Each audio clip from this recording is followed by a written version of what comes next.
Hello everyone, welcome back to my channel. I am Khushi from Kumar's Academy. I hope you all are fit and fine. Today we will discuss about chapter number 2nd of English Sunbeam class 5th.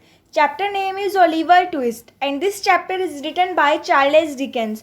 Oliver Twist means कि Oliver की ज़िंदगी में कैसे उतार चढ़ाव आए हैं, उसने अपनी ज़िंदगी कैसे जी है, आज हम इस चैप्टर में डिस्कस करेंगे. सो आप वीडियो को कंप्लीट देखना.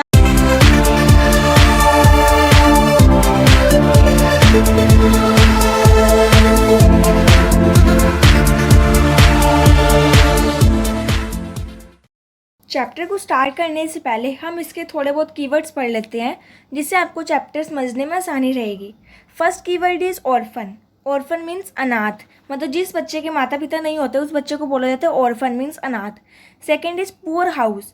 पुअर हाउस मतलब गरीब घर. थर्ड इज़ बैडली ट्रीटेड, मतलब खराब व्यवहार किया गया. बैडली ट्रीट मत खराब व्यवहार किया गया. Cruel man. Cruel man means क्रूर आदमी, मतलब गुस्से वाले आदमी. Fifth is hungry. Hungry means भूखा. Sixth is starving. Starving means भूख से मरना. Seventh is daring. Daring means साहसी, मतलब बहादुर, brave. Eighth is afraid. Afraid means डरा हुआ. Ninth word is supper. Supper means रात का खाना, means light dinner. Tenth is timid voice. Timid voice मतलब डरपोक आवाज़. 11th is turned pail, means पीला पड़ जाना. थंडर्ड. थंडर्ड मीन्स गरजा. 13th is crumbling. Crumbling means. 14th is ached. Ached means बैठ जाता है. 15th is reward. Reward means इनाम. सो गाइज ये थे इस चैप्टर के थोड़े बहुत कीवर्ड्स. इससे आपको आई होप आपको ये समझ आ गए होंगे. इससे हम चैप्टर स्टार्ट करते हैं अपना. सो let's start chapter second, Oliver twist. Oliver twist means हमने पहले पढ़ा था कि ओलिवर की ज़िंदगी में कैसे उतार चढ़ाव आए हैं. आज हम इस चैप्टर में डिस्क्राइब करेंगे उसको. So let's start. Oliver was born in a poor house, मतलब ओलिवर नाम का एक बच्चा जो गरीब घर में पैदा हुआ था. His mother died the very same night. और उसी रात उसकी मदर मीन्स उसकी माँ उसको जन्म देते साथ ही मर गई थी. The poor little orphan was given the name of Oliver twist. Orphan means अनाथ, ठीक है. तो उस छोटे से अनाथ को नाम दिया गया ओलिवर ट्विस्ट. ठीक है guys, Oliver twist. He was kept in the poor house with A number of boys. और वो कहाँ पर रहता था? वो एक गरीब घर में रहता था जहाँ पर उसके साथ और भी बच्चे रहते थे. All were badly treated because mister bumble the master was a cruel man. वो जो बच्चे रहते थे उनके साथ बहुत ही बुरा व्यवहार किया जाता था क्योंकि वहाँ के जो मास्टर थे मिस्टर बम्बल थे वो बहुत ही क्रोधित इंसान थे, मतलब क्रूअल मैन थे. क्रूअल मैन मतलब होता है क्रोधित इंसान, गुस्से वाले इंसान थे. The orphans had to work hard but they never had enough to eat. जो ऑर्फन्स थे मीन्स जो अनाथ थे वो कार्य कठिन करते थे, हार्ड वर्क करते थे, लेकिन उनको खाना उतना ही मिलता था जितना सीमित होता था. मीन जितना डिसाइड होता था, जो मिस्टर बम्बल डिसाइड करते थे उनको खाना उतना ही मिलता था. दे वर ऑलवेज हंग्री. और वो हमेशा भूखे रहते थे. जो बच्चे थे उनको अगर कंप्लीट खाना नहीं मिलेगा, मतलब जिनकी उनकी डाइट है, मतलब जितना वो खाना चाहता है उनको उतना खाना नहीं मिलेगा, तो सिंपली सी बात है कि वो मतलब बच्चे भूखे मरने लग जाएंगे. तो वो बच्चे वैसे ही भूखे मरते थे अगर उनको पूरा खाना नहीं मिलता था. Their meal consisted of only a bowl of watery soup. और उनकी जो मील होती है, मील मीन्स बच्चों होता है कि खाना, मतलब उनकी कितनी डाइट फिक्स है. हमारे घर में ऐसा होता है कि हमारे पेरेंट्स को पता होता है कि हमारी डाइट कितनी फिक्स है, तो हमें उसके अकॉर्डिंग ही खाना देते हैं. ऐसे उन बच्चों की जो मील थी, मतलब जो खाना था, वो मिस्टर बम्बल ने तय किया हुआ था. उनको इतना मिलता था कि एक बाउल में सिर्फ वाटरी सूप, मतलब पानी जैसे ही सूप मिलता था उनको बाउल में एक. Twice a week they were given an onion. हफ्ते में 2 बार उन बच्चों को ओनियन मिलता था. On Sundays they were given half A cake each. और रविवार को उनको केक मिलता था. कितना? हाफ. हर एक बच्चे को हाफ केक मिलता था. I hope first para is clear. Now we are moving to second para. They were starving. Starving means होता है बच्चों डाइंग ऑफ हंगर, मीन्स जो खाने से मरता है बच्चा, ठीक है, खाने से मरना वो होता है स्टार्विंग. दे वर स्टार्विंग, वो बच्चे भूख से मरते थे.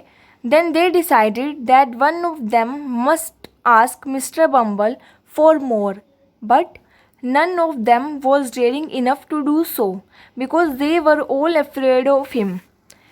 तब उन्होंने डिसाइड किया कि हम मिस्टर बम्बल को ज़रूर बोलेंगे कि हमें थोड़ा एक्स्ट्रा खाना दिया करें, लेकिन none of them was daring enough to do so. लेकिन कोई भी बच्चा इतना डेयरिंग नहीं था. डेयरिंग मीन्स हमने पढ़ा था कि साहसी. मीन्स कोई भी बच्चा इतना ब्रेव नहीं था कि कोई वो कुछ कर सके, वो बच्चे कुछ कर सके. बिकॉज सारे बच्चे उनसे बहुत डरते थे, बिकॉज वो बहुत ही गुस्से वाले इंसान थे. Finally it was decided that Oliver should ask for more at supper that evening. So finally उन्होंने डिसाइड किया उन बच्चों ने कि हम ओलिवर को कहेंगे, ओलिवर को हमें कहना चाहिए कि वो मिस्टर बम्बल को कहेंगे कि हमें थोड़ा रात को खाना एक्स्ट्रा दिया करें. सपर टाइम केम, मतलब रात के खाने का टाइम आ गया. The boys took there places in the cold stone hall. और बच्चे अपनी जगह से खड़े हुए और वो जाकर एक कोल्ड स्टोन हॉल में बैठ गए, अपने अपने उन्होंने जगह ले ली. At one end of it the master stood beside a big pot of soup. और एक कॉर्नर पे जो मास्टर थे वो किसके साथ खड़े थे, उन्होंने एक हाथ में अपने बिग पॉट लिया हुआ था, मतलब भरा हुआ मटका लिया हुआ था जिसके अंदर सूप था बच्चों को देने के लिए. Each boy was given A spoonful of soup. और हर एक बच्चे को उन्होंने स्पूनफुल मीन्स चम्मच भर के सूप दिया. The soup was over soon. लेकिन जो सूप था वो जल्दी ख़त्म हो जाता था. The boys licked their bowls and then their fingers. तो उन बच्चों ने उस बाउल को अच्छी तरह लीक कर लिया, मतलब अच्छी तरह पी लिया, उस सूप को अच्छी तरह पी लिया. और देन देयर फिंगर्स, और फिर अपनी फिंगर्स को भी वो मतलब चाटने लग गए. दे वर स्टिल हंग्री. और तब भी वो भूखे रहते थे तब भी वो. They looked at one another and then at Oliver. तो बच्चे एक दूसरे की तरफ देखने लग गए और लास्ट में उन्होंने ओलिवर की तरफ देखा. The boys next to Oliver pushed him forward. तो उन बच्चों ने ओलिवर को पुश किया, किसकी ओर, मिस्टर बम्बल की ओर, उसको पुश किया. Oliver got up and walked slowly towards the master, bowl in hand, and spoke in a timid voice, please sir I want some more. Means Oliver खड़ा हुआ और वो धीरे धीरे मास्टर की ओर बढ़ा. मास्टर मीन्स मिस्टर बम्बल की ओर बढ़ा और हाथ में बाउल लेकर, और वो बहुत ही डरपोक आवाज़ में बोला, टिमिड वॉइस में डरपोक आवाज़ में बोला, please sir I want some more, कि कृपा कीजिए सर हमें थोड़ा और खाना दीजिए. The master, a fat healthy man, suddenly turned pale. What he thundered. Means जो मास्टर थे मिस्टर बम्बल, वो एक फैट हेल्दी मैन थे, मतलब एक मोटे इंसान है.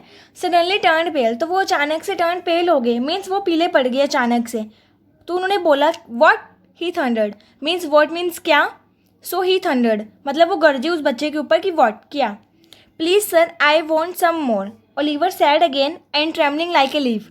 उसने काँपते हुए बोला, काँपा कैसे, वो जैसे एक पत्ता काँपता है, जैसे एक लीफ काँपती है ना, वैसे ही वो काँपा. और उसने दोबारा बोला, please sir I want some more, कि प्लीज़ सर मीन्स कृपा करके मुझे कुछ और खाना दीजिए. ठीक है, आई वॉन्ट सम मोर, मुझे कुछ और चाहिए. Mister Bumble hit Oliver on the head with his spoon. Means mister Bumble ने, जो मास्टर थे, मिस्टर बम्बल ने ओलिवर को हिट किया हेड पर, सिर पर, किससे, स्पून से, जैसे कि आप इस पिक्चर में देख सकते हैं. ठीक है. He seized the boy and shouted. और उसने, मतलब मिस्टर बम्बल ने उसे, ओलिवर को पकड़ लिया और उसको चिल्लाया. The cook and the kitchen boys rushed in. और जो रसोइया थे, मतलब जो खाना बना रहे थे, और किचन के बॉयज भागे. ठीक है. They held poor Oliver while mister Bumble beat him till his arms ached. मतलब उन्होंने पुअर ओलिवर को पकड़ लिया. कब तक, जब तक मिस्टर बम्बल ने उनको हिट किया और जब तक उसके आर्म्स मतलब थक नहीं गए, बैठ नहीं गए. Oliver was locked in a dark room. और ओलिवर एक डार्क रूम में लॉक कर दिया. ठीक है.